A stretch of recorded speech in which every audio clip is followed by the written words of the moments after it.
স্বৈরাচারের সময় দীর্ঘ 15 বছর দলকে ঐক্যবদ্ধ রেখেছিলেন, আন্দোলন সংগ্রামের বুনিয়াদ সৃষ্টি করেছিলেন, যার ধারাবাহিকতায় ছাত্র জনতা, আপামর মেহনতি মানুষ, সকল পেশার মত পথের নাগরিকরা জুলাই আগস্টে যে গণ আন্দোলন গড়ে তুলেছিলেন তার তোপের মুখে সেই হাসিনাকে বাংলাদেশ ছেড়ে পালিয়ে যেতে হয়েছে। এই সময় বাংলাদেশের জনগণ আন্দোলন করেছিল, বাংলাদেশ আওয়ামী লীগ তার সরকারের পেটোয়া বাহিনী, রাষ্ট্রীয় বাহিনী যে নৈরাজ্যকর অবস্থা সৃষ্টি করেছিল, আমরা বাংলাদেশে যে অন্তর্বর্তীকালীন সরকার পেয়েছিলাম সেটা তার একটা ফসল হিসেবে পেয়েছিল। আমাদের প্রত্যাশা অনেক বেশি ছিল, প্রত্যাশার তুলনায় আজকে 12 মাসে আমাদের প্রাপ্তিটা অনেক কম। আমি মনে করি জাতীয় সংসদের নির্বাচনটা অনেক আগে হওয়া উচিত ছিল। জুলাই আগস্টের অবহিত পরে 2024 সালে ভেবেছিলাম যে তত্ত্বাবধায়ক সরকারগুলো 90 দিনের মধ্যে নির্বাচন করে, হয়তোবা যেটা স্বাভাবিক হতে পারে, রিজনেবল যেটাকে আমরা বলি যে 6 মাসের মধ্যে নির্বাচন কালক্ষেপণের কারণে আজকে বিভিন্নভাবে সংস্কারের নামে, ঐকমত্য কমিশনের নামে কালক্ষেপণ করছেন। কিন্তু সাধারণ জনগণ যে জন্য আন্দোলন করেছিল ভোটাধিকার ফেরত পাওয়ার জন্য, সেই কাঙ্ক্ষিত অভিষ্ট লক্ষ্যে আমরা এখনো পৌঁছাতে পারি। এখনো স্বৈরাচারের পেটোয়া বাহিনী বিভিন্নভাবে সরকারের বিভিন্ন প্রশাসনে নিয়োজিত আছেন। তাদেরকে যদি নির্বাচন কমিশন নির্বাচনী কর্মকাণ্ডে জড়িত রাখেন তাহলে সুষ্ঠু নির্বাচন হওয়াটা স্বাভাবিক নয়।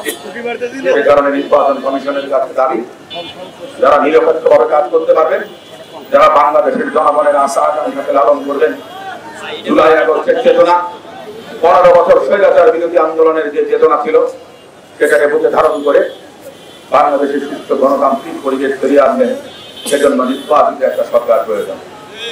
সরকার প্রয়োজনীয় সংস্কার করতে পারছে। বাংলাদেশে যারা কোনোদিন সংস্কারের কথা চিন্তা করেননি, দেশটি বেগম খালেদা জিয়া 2016 সালে রূপকল্প 2030 প্রণয়ন করেছিলেন সংস্কারের ভাবধারাকে বজায় রেখে। বাংলাদেশ জাতীয়তাবাদী দল 27 দফা সংস্কার কর্মসূচি প্রণয়ন করেছিলেন। যুগপৎ আন্দোলনের নেতৃবৃন্দের সঙ্গে কথা বলে রাষ্ট্র সংস্কারের 31 দফার কথা বলেছেন। সে জায়গাতে নাগরিক সুবিধার কথা। আমি যে বক্তব্য দিচ্ছি সেই বক্তব্যটা আসা উচিত ছিল স্থানীয় সরকার প্রশাসনের পক্ষ থেকে। না বুঝে ঠিক দরকার নেই, আগে শুনে নেন তারপরে বলেন। স্থানীয় সরকার প্রশাসন যদি না থাকে, নাগরিকের দুর্ভোগ দেখাশোনার দেখভাল করার মতো কেউ নেই। স্থানীয় সরকার শক্তিশালী হওয়া উচিত। আমি এর আগে আরেক জায়গায় বক্তব্য দিয়েছিলাম, একজন সমালোচনা করেছেন। আমি খুব ভালো করে জানি, সর্বপ্রথম আমি বলেছিলাম যে সংসদ সদস্যদের আইন প্রণয়ন ছাড়া কোনো কাজ থাকা উচিত, স্থানীয় সরকারকে শক্তিশালী করা উচিত। কিন্তু স্থানীয় সরকার শক্তিশালী তো দূরের কথা, কোন নির্বাচিত স্থানীয় সরকার নেই। বিভিন্ন জায়গায় সরকার প্রশাসন করতে যাবে, প্রশাসকরা জনগণের কাছে জবাবদিহিতা নেই, কারণ তারা তো জনগণের কাছে ভোট চাইতে যান না। কমিটমেন্ট রক্ষার আমাদের কোনো প্রয়োজন নেই। কি অবস্থায় আছে আজকে যে জায়গায় দাঁড়িয়ে আমরা সমাবেশ করছি, এখানে কত ফুটপাত আছে, কত হকার বাইরে ব্যবসা করছেন, তাদের পুনর্বাসনের কোন ব্যবস্থা সরকার নিয়েছে? সিটি কর্পোরেশন নিয়েছে? দুর্ভোগ জনগণ পোহাচ্ছে, ফুটপাত ব্যবহার করতে পারছেন না। ব্যবসায়ীরা বিপণী বিতানে যারা আছেন ব্যবসা করেন, তারা ঠিক মতো ব্যবসা করতে পারবেন। আমরা তার মানে এই না যে হকার উচ্ছেদ করবেন, আমরা হকারকে পুনর্বাসনের ব্যবস্থা নেবেন, এটা রাষ্ট্রের দায়িত্ব। সাধারণ নাগরিকরা রাষ্ট্রকে ট্যাক্স দেয়, সিটি কর্পোরেশনকে ট্যাক্স দেয় বাড়ির সামনে ময়লার ভাগার উপহার পাওয়ার জন্য। সামান্য বৃষ্টিতে এই নিউ মার্কেট এলাকায় 1 হাঁটু না, তার চেয়েও বেশি বৃষ্টি, জলাবদ্ধতা, ড্রেনেজ ব্যবস্থা অব্যবস্থাপনার কারণে একবার এক একটা সংস্থা এসে রাস্তা করেন। সেজন্য আমরা সমন্বিত প্রয়াস, সমন্বিত উদ্যোগ, একসঙ্গে কাজ করবেন একই সময়ের মধ্যে, যেটা স্বল্প সময়ের মধ্যে এবং স্বল্প খরচে আপনি আপনার কর্মকাণ্ড পরিচালিত করবেন।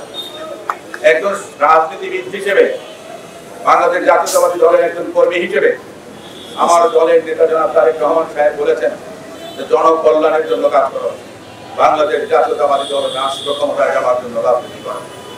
বাংলাদেশ জাতীয়তাবাদী দল মানুষের ভাগ্য পরিবর্তনের জন্য সাধারণ মানুষদেরকে নিয়ে গণতন্ত্র যেন প্রতিষ্ঠিত হতে পারে, সেই জন্য আমরা যেমন 15 বছর স্বৈরাচারের বিরুদ্ধে আন্দোলন করেছি, আমরা আগামীতেও রাজপথে থাকবো আমাদের দেশের সাধারণ নির্বাচন অনুষ্ঠিত হওয়া পর্যন্ত।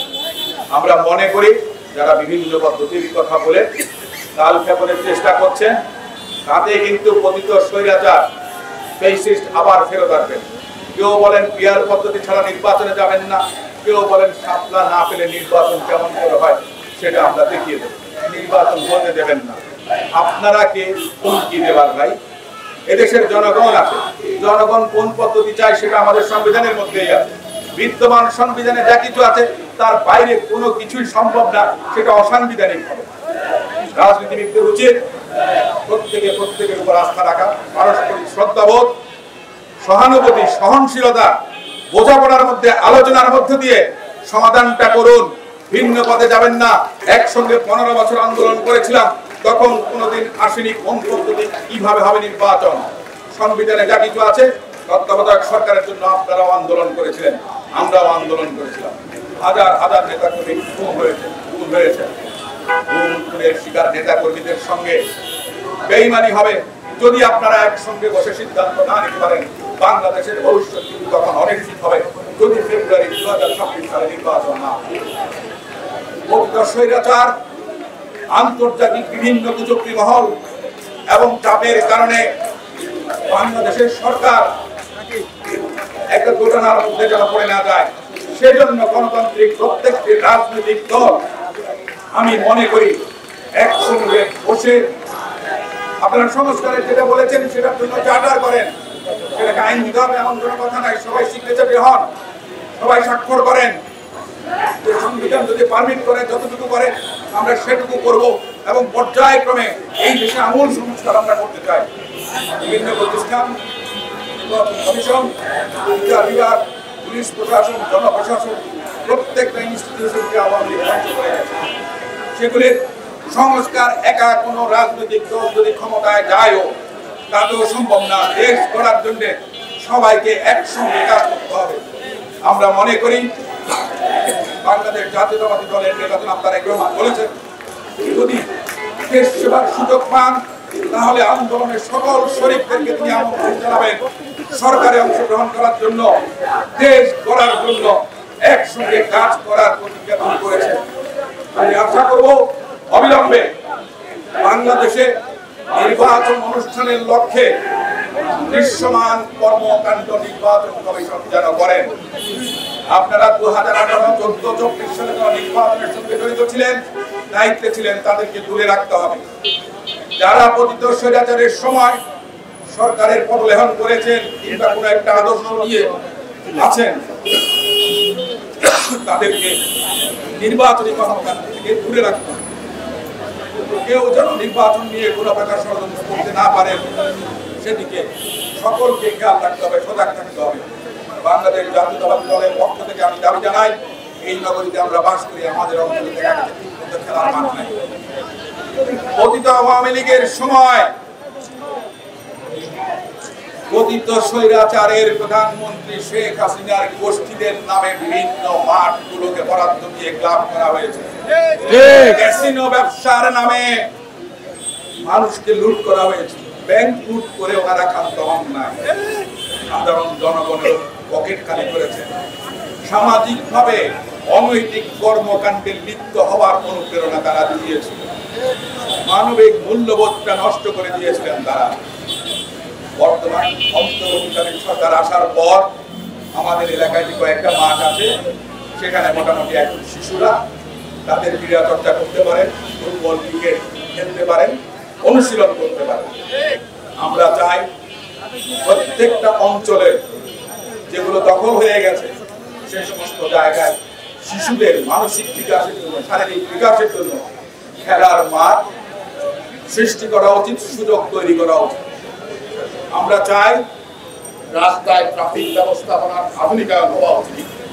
আমরা চাই অপরিকল্পিতভাবে যে রাস্তার আপনার লেআউট প্ল্যান করা হয়, ট্রাফিক সিগন্যালের বিষয়, সেগুলোর দিকে সরকার নজর দেবেন।